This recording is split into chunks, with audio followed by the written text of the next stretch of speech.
Break खवातीन और हज़रात, आप देख रहे हैं माइंड ना करना with the lovely Jugan Kazim. वैसे Jugan, I have a question for you. हम औरतें इस फील्ड में काफ़ी हरासमेंट फेस करती हैं, but I don't think I heard anything from you regarding this topic. ऐसा क्यों? ओह, ये एक ऐसा सवाल है जो मुझे ऑफ द रिकॉर्ड बड़ी दफा लोग पूछ चुके हैं कि आप कैसे बची रही हरासमेंट से। मैं बिल्कुल भी हरासमेंट से नहीं बची रही। मैं भी हरासा हुई। फर्क सिर्फ इतना है कि देखो, but you never spoken about it.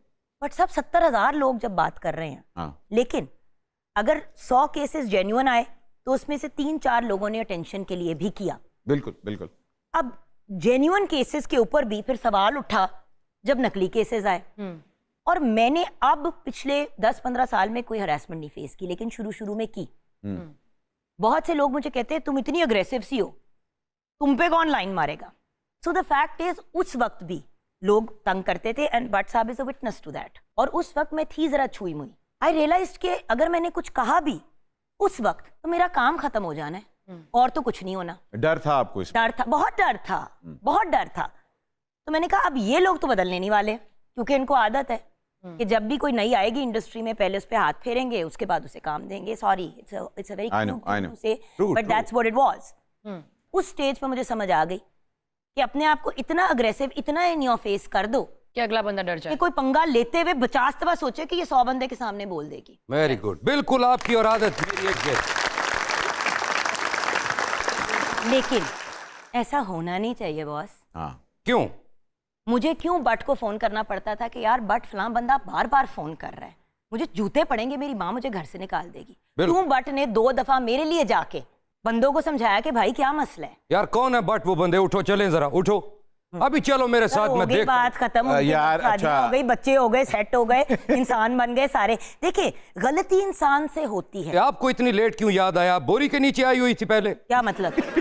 अब क्यों बता रही हैं अगर वो सारे बड़े हो चुके हैं? तो मैंने किसी का नाम लिया है तो ले ले। भाई देखिए, एक ले ले, हम यूट्यूब पे चला लेंगे। तो बस इस्तग़फ़ार, मेरा अपना यूट्यूब का चैनल है। अगर मैंने इन चीजों से वायरल होना होता तो फिर तो बहुत चीजें हैं boss. I think it's very brave of you that you're talking about it, and वही बात है कि a lot of people even don't get this opportunity कि इसके ऊपर वो आके बात करें। Jugan has always been a very straightforward person, और अगर उन्होंने ये चीज़ फेस की है और अगर उन्होंने एक डिफेंस मैकेनिज्म बनाया तो ये उनकी खूबी है, उनकी क्वालिटी है, मगर औरतों को वो चीजें नहीं मिलती। लेकिन व्हाई?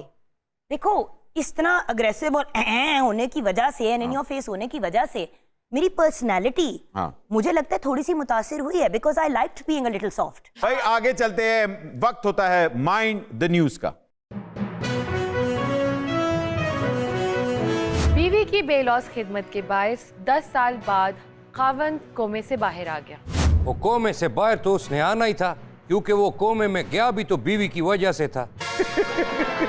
खावन जब कोमे में जा रहा था तो बीवी उसे कह रही थी, मेरे टोल सपाइया तेनों रब दिया रखा।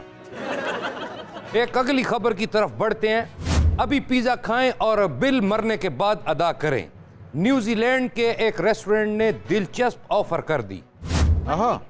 मरने के बाद कोई बिल कैसे अदा कर सकता है? ओहो मेरी जान, हमारे इधर लोग मरने के बाद अपने वाजिबात अदा करते हैं। तो छोड़ो इन बातों को, चलो तुम्हें न्यूजीलैंड से पिज्जा खिला के लाऊं। अब इतना दूर न्यूजीलैंड जाने की क्या जरूरत है? आप यहीं पे खिला दें। मैंने आपको उस जगह से खिलाना है जिथों मुफ्त मिलता होवे। आयशा जहांजेब का कहना है कि शादी से पहले उन्होंने अपने खावंद को भाई कहा तो वो गुस्से हो गए। देखें, आयशा जहांजेब इतनी खूबसूरत खातून है, वो किसी को भी भाई कहेंगी तो वो गुस्से में ही आएगा। तो क्या आपको भाई कह दें? आयशा जहांजेब मुझे भाई कह दें तो चलेगा, लेकिन जुगन मुझे कभी भाई ना कहें। कह रहे हैं आप उनको भाई ना कहें। आप कह दें हरासमेंट। अगली खबर की तरफ बढ़ते हैं। हानिया आमिर ने इंडियन अदाकारा से रिश्ता करवाने की मदद मांग ली। वैसे ये क्या हरकत है?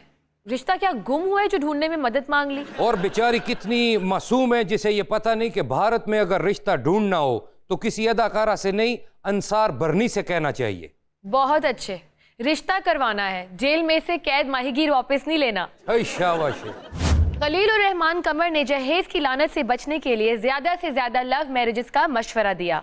और ज्यादा से ज्यादा लव मैरिज। और खलील साहब, खुदा का वास्ता लव मैरिज एक ही होती है। अरे वो लोगों को कह रहे हैं कि लव मैरिजेस करें। ओहो, अभी शो के स्टार्ट में भट्ट जी आपने खुद ही तो कहा था कि लव मैरिज की रेशो पाकिस्तान में 5% है। इसीलिए तो जहेज की लानत का खात्मा नहीं हो सका। हाँ ठीक है तुम्हारी बात, लेकिन अभी 5% लव मैरिज है तो आबादी का ये आलम है। मैं तो यही सोची जा रहा हूँ। आप बस यही सोचते रहे। वो हम में बच्चे भी ज्यादा होते हैं। अगली खबर सुने आप लोग।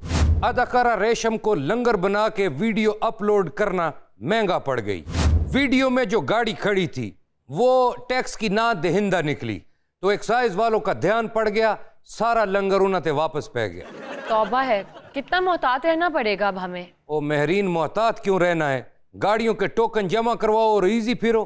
भाई कभी बंदा मसरूफियत की वजह से टोकन नहीं अदा कर पाता। ओ मसरूफियत किस बात की? मैंने तो रेशम को कितने अरसे से देखा है, वो काम ही नहीं कर रही। काम करो अपने लिए, कौम के लिए। भाईजान खबरें सही पढ़े, मेरा गेस्ट हो गया। कोई बात नहीं, पूरी कौम सोई हुई है, इनका क्या है।